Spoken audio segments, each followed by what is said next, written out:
Hello student. अब हम लोग पढ़ेंगे क्लास 12 का पहला अध्याय इलेक्ट्रोस्टैटिक्स का एक टॉपिक विद्युत द्विध्रुवीकरण। निरक्षीय स्थिति में वैद्युत क्षेत्र की तीव्रता का व्यंजक प्राप्त करें। निरक्षीय स्थिति में, निरक्षीय का मतलब होता है लंबवत, और लंबवत कहाँ से? तो मध्य बिंदु से। तो हम लोग मध्य बिंदु से हम लोग पहले क्या करेंगे, एक वैद्युत द्विध्रुव बनाएंगे। हम लोग एक वैद्युत द्विध्रुव बनाए ए बी। ए बी क्या है? वैद्युत द्विध्रुव है जिसका मध्य बिंदु आर है, जिसका मध्य बिंदु आर है। यहाँ से हम लोग एक लंबवत बिंदु आर दूरी पर एक बिंदु पी लिए, एक बिंदु पी लिए, और यहाँ एक परीक्षण आवेश क्यू नॉट को रखा गया है, क्यू नॉट को रखा गया है। और अब यहीं से पहले बिंदु ए से बिंदु ए पर एक माइनस क्यू आवेश लिए और बिंदु बी पर प्लस क्यू आवेश है। तो बिंदु ए से पी बिंदु पर वैद्युत क्षेत्र की तीव्रता ज्ञात करेंगे और बिंदु बी से विद्युत क्षेत्र की तीव्रता ज्ञात करेंगे। तो सबसे पहले बिंदु ए से, तो बिंदु ए से अगर देखा जाए तो माइनस क्यू है, एक परीक्षण आवेश है। परीक्षण आवेश हमेशा पॉजिटिव होता है, तो माइनस से प्लस की ओर क्या होगा? आकर्षण होगा, यानी कि इससे जो वैद्युत क्षेत्र होगा नीचे की ओर होगा, यानी कि पी से ए की ओर, पी से ए की ओर। और वही देखा जाए प्लस क्यू आवेश से, प्लस क्यू आवेश से अगर पी बिंदु पर तीव्रता देखा जाए परीक्षण आवेश पर, तो यहाँ प्लस है और प्लस है, यानी कि विकर्षण होगा, यानी कि ऊपर की ओर लगेगा। यानी कि अगर हम देखते हैं तो यहाँ एक इधर की ओर है, एक इधर की ओर है, तो इस पर ओवरऑल कितना तीव्रता होगा ये डिपेंड करता है। चलिए देखते हैं कि विद्युत द्विध्रुव की कितना थीटा पर है। चलो मान लेते हैं थीटा डिग्री पर ले लिया है, थीटा डिग्री पर ले चुके हैं। तो हम जानते हैं कोची किसी त्रिभुज से अगर देखा जाए तो हम लोग पढ़ चुके हैं कि किसी त्रिभुज के जो बाह्य कोण होता है, जो बाह्य कोण उसके सुदूर अंतःकोण के योगफल के बराबर होता है। किसी त्रिभुज के जो बाह्य कोण होता है उसके सुदूर अंतःकोण के बराबर होता है। और ये बाह्य कोण कहीं भी ले सकते हैं। अगर मान लीजिए कि यहाँ पे थीटा है, यहाँ पे थीटा है, तो ये बाह्य कोण होगा, तो थीटा थीटा यानी कि दोनों का योगफल के बराबर होता है, यानी थीटा थीटा यानी कि 2 थीटा के बराबर होगा। उसी प्रकार यहाँ से देखते हैं तो यहाँ थीटा, ये थीटा है, एक मध्य बिंदु से तो दोनों की दूरी तो बराबर ही होगा, तो ये 2 थीटा हो जाएगा। तो इसके एक लैंग्वेज बनाते हैं, माना कि ए बी एक द्विध्रुव है जिसका मध्य बिंदु ओ से लंबवत आर दूरी पर पी पर एक क्यू नॉट परीक्षण आवेश स्थित है जहां हमें विद्युत क्षेत्र की तीव्रता ज्ञात करनी है। तो सबसे पहले क्या करते हैं, माइनस क्यू आवेश के कारण विद्युत क्षेत्र की तीव्रता अगर इवन हो तो इवन बराबर हम जानते हैं कुछ कि अगर तीव्रता है तो 1/4πε0 क्यू बटे आर स्क्वायर, जहाँ आर होता है दूरी, आर होता है दूरी, तो आर तो 1/4πε0 इंटू आर दूरी देखते हैं, E R square root under R square plus L square आया कहाँ से? तो सबसे पहले देखते हैं कि यानी कि ए से ई पी के बीच की दूरी। तो अब बताइए, एक यहाँ पर देखते हैं, इस पर देखते हैं, यानी कि एक समकोण त्रिभुज का निर्माण हो रहा है, समकोण त्रिभुज का निर्माण हो रहा है। तो ए भुजा आर है, ए है, एल है, तो अगर हमको यही तो चाहिए, ये हमको भुजा चाहिए ए से पी की ओर, तो हम ए से पी हमको भुजा चाहिए, यानी कि कर्ण का काम कर रहा है। हम लोग जानते हैं कुछ कर्ण क्या होता है? कर्ण होता है अगर एपी का दूरी, तो कर्ण होता है कुछ लंब के स्क्वायर प्लस आधार के स्क्वायर, लंब के स्क्वायर प्लस आधार के स्क्वायर। तो लंब के स्क्वायर यानी कि हम लोग जानते हैं कुछ पाइथागोरस प्रमेय से कि अगर एपी के स्क्वायर कर दे, एपी के स्क्वायर, तो हमको क्या होता है कुछ आर के स्क्वायर प्लस एल के स्क्वायर। लेकिन हमको सिर्फ एपी चाहिए, ना कि एपी के स्क्वायर चाहिए। तो एपी बराबर क्या होगा? रूट में चल जाएगा, और यानी कि R square plus L square. इसी मान को हम यहाँ पर पुट कर चुके हैं, ऑलरेडी यहाँ पुट किया हुआ है। अब आगे देखिए, तो इसको हम जानते हैं कुछ स्क्वायर से रूट कटता है, तो काट दिए।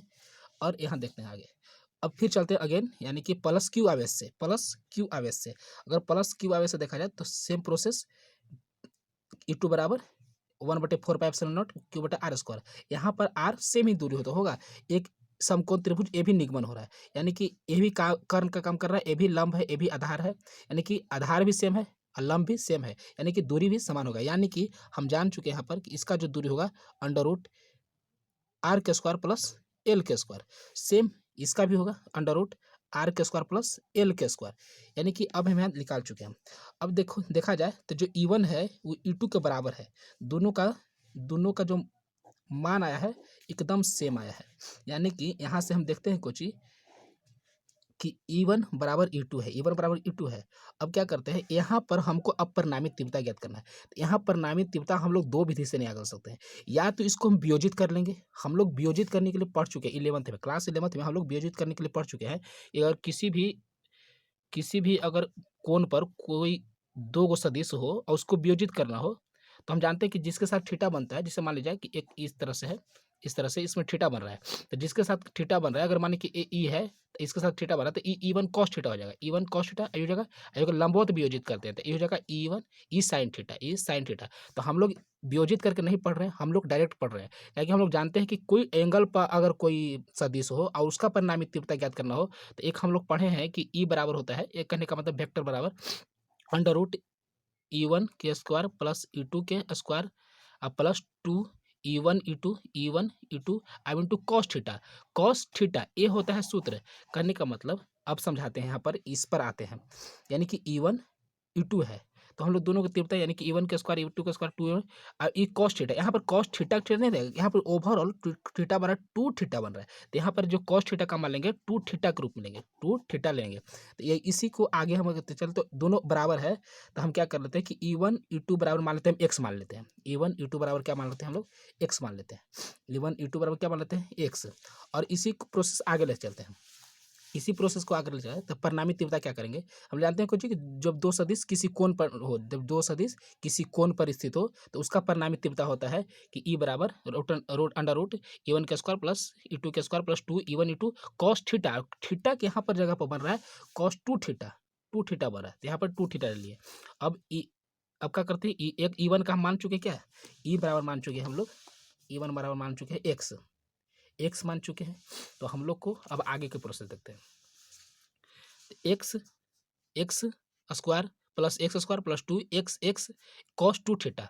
अब इसका प्रोसेस करते हैं तो x 2x square plus 2x square plus cos 2 theta, दोनों में क्या करते हैं 2x स्क्वायर है प्लस 2x स्क्वायर कॉमन ले लेते हैं, तो कॉमन ले लेते हैं तो हो जाएगा 1 प्लस कॉस 2 थीटा। हम लोग जानते हैं क्या कि कॉस 2 थीटा का एक सूत्र होता है, हम लोग जानते हैं कि कॉस 2 थीटा बराबर होता है 2 कॉस स्क्वायर थीटा -1। इस वैल्यू को यहाँ पर पुट कर देते हैं, 1 पहले से है, कॉस 2 थीटा का मान होगा 2 कॉस स्क्वायर थीटा -1, एक से कैंसिल हो गया, यहाँ बचा देखिए एक्स है, यहाँ पर 2 गो है तो 1 बाहर निकाल चुके हैं, 2 से 2 यहाँ है 2 यहाँ है यानी 4, एक बाहर भी निकलेगा, कॉस स्क्वायर थीटा है यानी कि एक ये भी बाहर निकलेगा। अब क्या कर रहे हैं हम लोग एक्स का मान पुट कर ले रहे हैं, एक्स का मान पुट कर ले रहे थे, एक्स का मान पुट करने पर एक्स का हम लोग मान जानते हैं क्या जी, हम लोग एक्स मान है ई के बराबर, ई1 ई2 का मान एक्स माने है, हम लोग पहले ई1 ई2 के ही तो मान है एक्स, ई1 ई2 के हम एक्स मान ले हैं, हम लोग ई1 ई2 के एक्स माने हैं तो ई1 ई2 के हम लोग मान ले लेते हैं, ई1 ई2 के क्या कर लेते हैं मान लेते हैं, दोनों बराबर तो कोई एक मान ले ले, तो 1/4 और क्यू बटा R square plus L square और कॉस थीटा। अब आगे चलते हैं, 2q के रख दे, 2q एक साथ ही कर लिए, यहाँ जाओ कॉस थीटा अब बटा में 4/0 R square plus L square. अब हम लोग कॉस से मतलब नहीं है, हमको कॉस को हर हाल में यहाँ से हटाना पड़ेगा, क्योंकि हमको कॉस से मतलब ही नहीं है, क्योंकि दो सदिश कहाँ से हमको पता कर सकते हैं कि कितना एंगल है, तो हम क्या कर रहे हैं कि कॉस थीटा का मान निकाल रहे हैं। हम लोग क्या जानते हैं कॉस थीटा बराबर होता है कुछ, कॉस थीटा बराबर होता है आधार अब बटा कर्ण। अब इस फॉर्मूला को पुट कर ले रहे हैं, अब आधार बटा कर्ण यानी फिगर में देख लेते हैं, इस फिगर में अगर देखा जाए तो आधार क्या है, आधार बटा कर्ण, यानी कि इसको देखते हैं इस त्रिभुज में, इस जो है मतलब कि ये जो द्विध्रुव बन रहा है यहाँ पर ये आधार एल है और कर्ण ए है, तो यानी कि अब हम कॉस थीटा क्या सकते हैं, कॉस थीटा बराबर आधार बटे कर्ण यानी आधार बटे एल और कर्ण है अंडर रूट आर के स्क्वायर प्लस एल के स्क्वायर। अब यही मान को हम लोग यहाँ पर पुट कर ले रहे हैं, यहाँ पर पुट कर लिए तो 2q एल हो जाएगा आधार अब बटा कर्ण, देखो ऑलरेडी पहले से R square plus L square है, तो R square plus L square और अंडर रूट इसका जो मान आएगा, जो हम लोग कर्ण निकाले हैं, जो कर्ण हम लोग यहाँ से लाए हैं ये वाला कर्ण हम लोग यहाँ पर पुट कर ले रहे हैं। ये जो करना है देखिए, अब यहाँ पर क्या होगा कि आधार सेम है गुना में है, देखिए यहाँ पर इसका रूट का मतलब हाफ पहले से है एक है, यानी कि 3/2 हो जाएगा, 3/2 हो जाएगा। हम लोग जानते हैं क्या कि जो इसको ये जो एल होता है एकदम द्विध्रुव है, यानी कि बहुत अल्प दूरी होता है, अल्प दूरी को हम लोग नगण्य मान सकते हैं। कहने का मतलब एक अगर छोटा सा एग्जाम्पल ले जाए तो एक नदी में से 1 लोटा अगर पानी भी निकाले तो क्या दिक्कत है, कोई दिक्कत नहीं होने वाला है।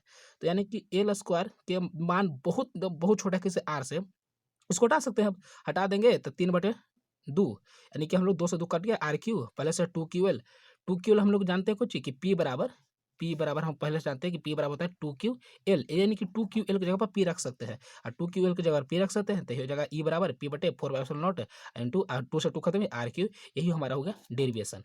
अगर इसको कोई पैरावैद्युतांक रहे, कोई माध्यम रहे तो यहाँ पर लिखता है कोई माध्यम में हो तो ई बराबर पी बटे 4 pi epsilon naught into R Q अब इंटू के, अब के का मान आपको दिया रहेगा क्वेश्चन में, के का मान आपको दिया रहेगा, चलिए ये डेरिवेशन कंप्लीट हुआ। Thank you.